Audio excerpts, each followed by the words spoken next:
الرحمن الرحیم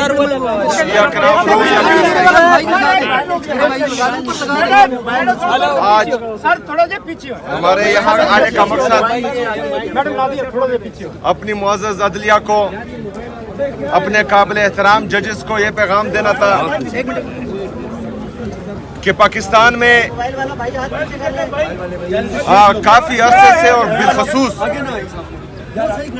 9 اپریل 2022 سے جس طرح عدلیہ کو یرغمال کیا گیا ہے اور ہماری عدلیہ انصاف نہیں کر پا رہی، تو آج ہم یہ پیغام دیتے ہیں کہ ہم آئین اور قانون کی بالادستی کے لیے، پاکستان میں انصاف کی فراہمی کے لیے ہم ان تمام ججز کے ساتھ چٹان کی طرح کھڑے ہیں جو انصاف کرنا چاہ رہے ہیں۔ بدقسمتی سے 26ویں آئینی ترمیم کے ذریعے عدلیہ کو یرغمال بنایا گیا ہے۔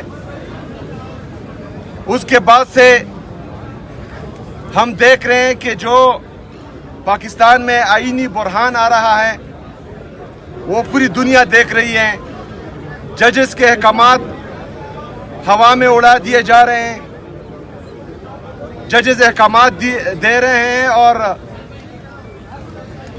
ایک سپرڈنٹ جیل کا یا ایک چھوٹا حوالدار بھی وہ احکامات نہیں مان رہا، جس سے ہماری معزز عدلیہ کی بھی توقیری ہو رہی ہے۔ تو ہم چاہ رہے ہیں کہ ہمارے ججز اگر فرض کریں وہ یہ سمجھتے ہیں کہ ان کے انصاف میں کسی کی طرف سے خلل آ رہا ہے، تو ہمارے جتنے بھی وکلا ہیں، ہمارے پاکستان کے غیرت مند عوام ان کے لیے باہر بھی نکلیں گے اور ان کے ساتھ جو ہیں وہ چٹان کی طرح کھڑے بھی ہیں۔ تو ہمیں بتایا جائے تاکہ آئین اور قانون کی بالادستی کے لیے ہم اپنا لائحہ عمل دے سکیں۔ ابھی ہمارے لیڈر، ہمارے قائد جناب عمران خان صاحب کے کیسز نہیں لگائے جا رہے ہیں، اس میں ان کی بریت کا کیس بھی ہے، القادر ٹرسٹ کا کیس بھی ہے، وہ نہیں لگائے جا رہے۔ تو ہماری یہ ریکویسٹ ہے کہ وہ لگائے جائیں اور انصاف کیا جائے، کیونکہ یہ پوری دنیا کو پتہ ہے کہ جس دن پاکستان میں انصاف ہوگا تو اسی دن ہمارا لیڈر، ہمارا قائد جناب عمران خان صاحب، ان کی اہلیہ بشرا بی بی، ہمارے جتنے بھی اسیران ہیں جو ناحق قید ہیں وہ جیلوں سے باہر ہوں گے۔ لیکن بدقسمتی سے صرف فیصلے ہی دیے جا رہے ہیں، انصاف کوئی نہیں ہو رہا۔ کور کمانڈر پشاور سے ملاقات ہوئی ہے آپ کی؟ جی، کور کمانڈر صاحب آئے تھے مبارکباد دینے کے لیے، وزیر اعلیٰ سیکریٹریٹ، تو ان سے ملاقات ہوئی ہے۔ سر آپ جی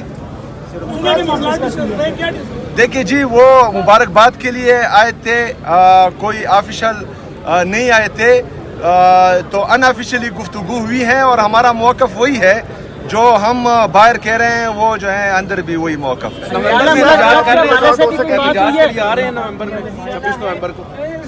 جی، احتجاج تو ہمارے صوبائی صدر یہاں پر KPK کے ہیں، جنید اکبر صاحب، وہ ہیں، پارٹی کی تنظیم ہے، تو عمران خان صاحب کی طرف سے جو بھی ہدایات آئے گی تو اس پر من و عن عمل کیا جائے گا انشاءاللہ۔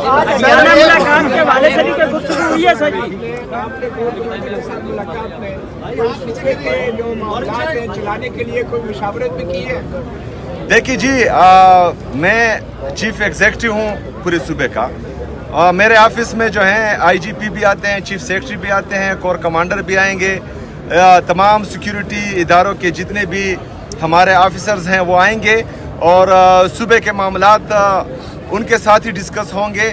تو انشاءاللہ تعالی جو موقف ہمارا ہے، جو موقف پاکستان تحریک انصاف کا ہے، جو موقف ہمارے لیڈر، ہمارے قائد جناب عمران خان صاحب کا ہے، تو وہی موقف ہمارا رہے گا انشاءاللہ۔ افغانستان کے ساتھ جو مذاکرات ہو رہے تھے وہ کل جو ہے انہوں نے تحریری طور پہ ماننے سے انکار کیا ہے، تو کیا کہیں گے؟ دیکھیں جی، جب دوحہ میں وہ مذاکرات ہو رہے تھے اور میری اسمبلی کی سپیچ ہے، آپ اٹھا کر دیکھ لیں، اسمبلی کے فلور پر میں نے یہ کہا تھا کہ یہ خوش آئند ہے، لیکن ہمیں خدشات ہیں، کیونکہ ان مذاکرات میں نہ صوبائی حکومت کو جو ڈائریکٹلی افیکٹ ہوں گے اس سے، نہ ہمارے وہاں کے پارلیمنٹرین کو، نہ ہمارے جو قبائلی مشران ہیں جن کا تقریباً ہزاروں سال کی تاریخ ہے، افغانستان کے ساتھ باؤنڈری پر ہیں، ना उनको एतमाद में लिया गया था। तो मेरे ख्याल में जिस तरह हमने कहा था कि जो भी मुज़ाकरात हो तो चाहे जिसके साथ भी हो, तो जो डायरेक्टली अफेक्टिव होते हैं और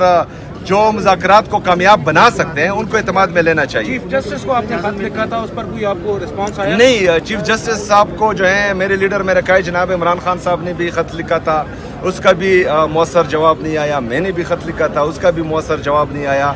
तो हम तो यही चाह रहे हैं, यहाँ आने का मकसद यही है कि हमें बताया जाए कि पाकिस्तान में आईन और कानून की बालादस्ती चलेगी या डंडा चलेगा, ताकि हम जो है फिर अपना लाएअमल दे सकें।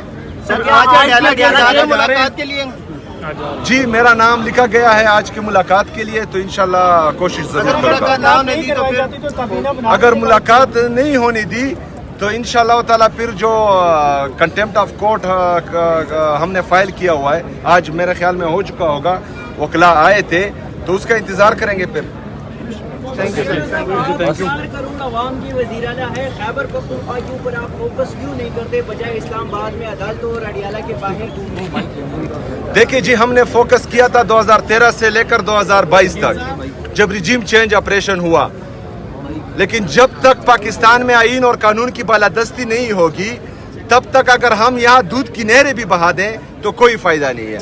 आज एक दफ़ा फिर मेरे सूबे में जो है दहशतगर्दी लाई गई है, खुद साख्ता दहशतगर्दी है, हम समझते हैं। हमसे पूछे बगैर जो है इनको दोबारा आबाद किया गया था, तो फिर जो है ये चलता रहेगा। हम तो चाह रहे हैं कि तमाम स्टेक होल्डर्स जितने भी हैं इनको एतमाद लेकर एक पॉलिसी बनाई जाए, बंद कमरों के फैसले किसी भी सूबे पर या पाकिस्तान पर मुसल्लत ना किए जाएं। ये एक जमहूरी मुल्क है और जमहूरियत में जो है जो जमहूरी तरीके से आए हैं उनको एतमाद में लेना चाहिए। अच्छा, आप ये बताएं, आपको केपी की गवर्नमेंट ने, केपी की आवाम ने सीएम मुंतखब किया है, लेकिन अभी तक वहाँ आपकी हुकूमत नहीं है जो कि होनी चाहिए। अगर खान साहब से आपकी मुलाकात महीना तो नहीं होती, तो फिर आप जो काबीना है वो तश्कील नहीं देगी। ये बात आप उनसे करें जो मुझे रोक रहे हैं, पहली बात। दूसरी बात ये है कि मैं जो है लाया गया नहीं हूँ, मैं आवाम की ताकत से आया हूँ। मेरे पास आवाम की ताकत है। जो लोग जो हैं फॉर्म 47 के जरिए जाली तरीके से लाए गए हैं, तो उनसे कोई सवाल ही नहीं पूछता।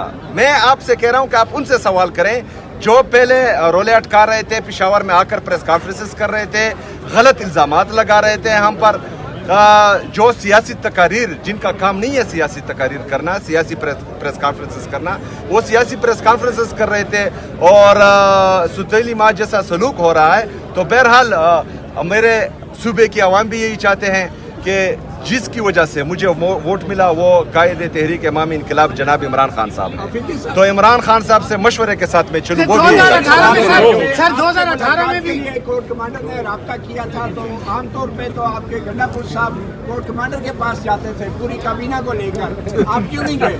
देखिए जी, उनका तो मुझे पता नहीं है, लेकिन मैं चाहता हूँ कि जो